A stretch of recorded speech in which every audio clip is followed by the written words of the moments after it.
السلام علیکم ورحمۃ اللہ وبرکاتہ۔ شیخ صاحب، میرا آپ سے سوال یہ ہے کہ قرآن میں بہت ساری آیتیں جیسے کہ ان الذین تدعون من دون اللہ یا والذین تدعون من دون اللہ، تو بعض لوگ کا کہنا ہے یہاں من دون اللہ سے مراد صرف شیطان اور بت ہیں، اس سے مراد اللہ کے انبیاء اور اللہ کے ولی نہیں ہیں۔ تو اللہ کے ولیوں کو اور نبیوں کو غیب میں یا اسباب سے ہٹ کے پکارا جا سکتا ہے، یہ کچھ لوگوں کا دعویٰ ہے۔ اور اس کی دلیل وہ یہ پیش کرتے ہیں سورہ انبیاء کی آیت نمبر 98 کہ جن کو تم اللہ کے سوا پوچھتے ہو وہ اور تم جہنم کا ایندھن ہے۔ تو کہتے ہیں کہ حضرت عیسیٰ علیہ السلام کی بھی تو عبادت ہوتی ہے، تو کیا وہی معاذ اللہ پھر جہنم کا ایندھن ہو جائیں گے؟ یعنی کہ وہ تو جنت ہی حضرت عیسیٰ علیہ السلام۔ تو کچھ لوگوں کا کہنا ہے وہ اس آیت کو دلیل بناتے ہیں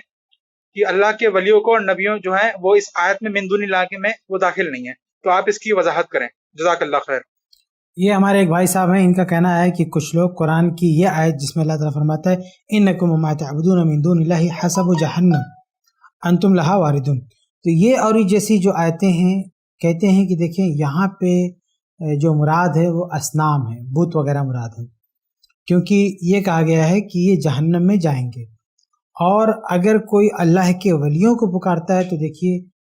جیسے کوئی نبی کو پکارتا ہے تو ایسا نہیں ہو سکتا کہ نبی بھی جہنم میں جائیں۔ تو اس آیت سے یہ استدلال کیا جاتا ہے کہ اس آیت میں جو ہے انبیاء علیہ السلام مراد نہیں ہے، اولیاء مراد نہیں ہے، اصنام مراد ہے۔ تو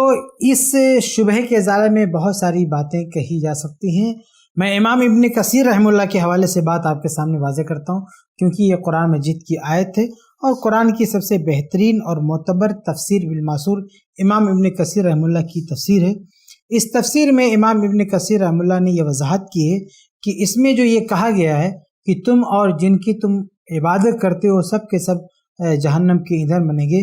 تو یہ کہنے کے بعد آگے اللہ رب العالمین نے ایکسیپشن کا ذکر کیا ہے، استثناء کا ذکر کیا ہے۔ اسی صورت کے آگے اللہ فرماتا ہے انکم وما تعبدون من دون اللہ، یہ تو سورہ انبیاء کی آیت نمبر 98 ہے، اور آگے آیت نمبر 101 دیکھیں اللہ فرماتا ہے ان الذین سبقت لهم من الحسنى اولئک عنہا مبعدون، کہا کہ جو نیک لوگ ہیں وہ اس سے دور رہیں گے، یعنی جن کی نیکی کا فیصلہ ہو چکا ہے، جو نیک لوگ ہیں، اچھے لوگ ہیں، جن کے بارے میں اچھا فیصلہ ہوگا وہ جہنم سے دور رکھے جائیں گے۔ تو ایکسیپشن ہے یہاں پہ، ایسا نہیں ہے کہ کہا گیا کہ جن کی بھی پوجا کرتے ہیں وہ سب جہنم میں ہوں گے۔ تو یہ جو اصنام ہیں، یہ جو پتھر ہیں، یہ سب جہنم میں ہوں گے، لیکن اگر وہ اللہ کے نیک بندے اولیاء ہوں گے تو یہاں پہ ان کے لیے ایکسیپشن ہے کہ ان الذین سبقت لهم من الحسنى اولئک عنہا مبعدون، کہ یہ لوگ وہاں سے دور رکھے جائیں گے، یعنی یہ لوگ جہنم میں نہیں ہوں گے۔ اس لیے یہ کہنا کہ اس آیت میں اگر ہم غیر اللہ کو پکارنے میں، غیر اللہ کی عبادت میں اللہ کے اولیاء کو بھی مان لیں تو ان کا بھی جہنم میں ہونا لازم آتا ہے، یہ غلط بات ہے۔ بلکہ امام ابن کثیر رحمہ اللہ نے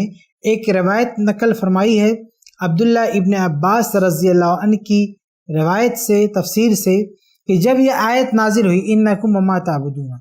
جب یہ ایک آیت نازل ہوئی تو اللہ کے نبی صلی اللہ علیہ وسلم کے سامنے بھی کسی نے یہی اعتراض کیا،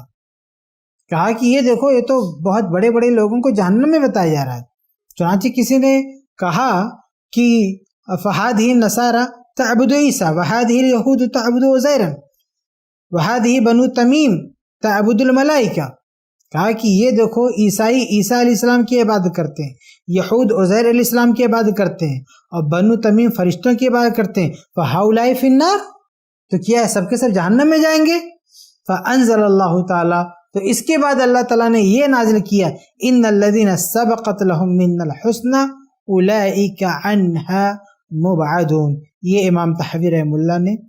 نقل فرمایا ہے اور بہت سارے محدثین نے اس کو نقل فرمایا ہے۔ شیخ البانی رحمہ اللہ نے بھی اس کو صحیح السیرہ میں درج فرمایا ہے۔ تو یہ روایت ہے، اس روایت میں دیکھیں باقاعدہ شان نزول بیان فرما دیا گیا کہ جب یہ آیت نازل ہوئی تو اسی موقع سے کچھ لوگوں کو یہ اشکال ہوا کہ عیسیٰ علیہ السلام کی بھی عبادت ہو رہی ہے، عزیر علیہ السلام کی بھی عبادت ہو رہی ہے، فرشتوں کی عبادت ہو رہی ہے، تو کیا یہ سب کے سب جہنم میں ڈالے جائیں گے؟ تو اللہ رب العالمین نے استثناء دیا کہ ان الذین سبقت لهم من الحسنى، کہ نہیں ایسا نہیں، جو نیک لوگ ہیں، اچھے لوگ ہیں، ان کو جہنم سے دور ہی رکھا جائے گا۔ اس لیے اس آیت سے یہ استدلال کرنا کہ اللہ کے علاوہ جو پکارنے کے لیے منع کیا گیا اس سے مراد صرف بت ہیں،